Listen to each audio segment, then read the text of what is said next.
2019 সালে class 11-এ HS পরীক্ষাতে এই কোশ্চেনটা এসেছিল।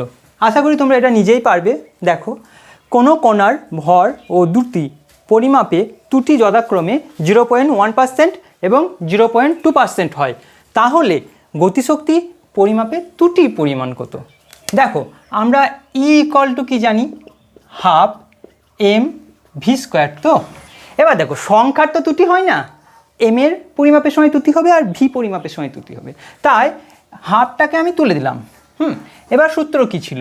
Delta E by E equal to কি ছিল? Delta M by M plus কি হয়, 2 কমন চলে আসে, ডেল্টা ভি বাই ভি। এবার এর পার্সেন্টেজ করতে পারবো তো? পারবো।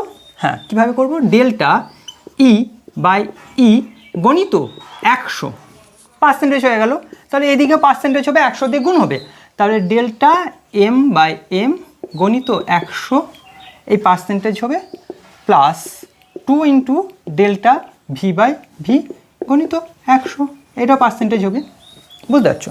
দেখো, এবার এই যে ভ্যালুটা দেওয়া আছে, দেখো ভরের ত্রুটি হলো 0.1%, তাহলে লিখে দাও 0.1 প্লাস 2 ইন্টু বেগের বা দ্রুতির ত্রুটি হচ্ছে 0.2%, তা গণিত 0.2%।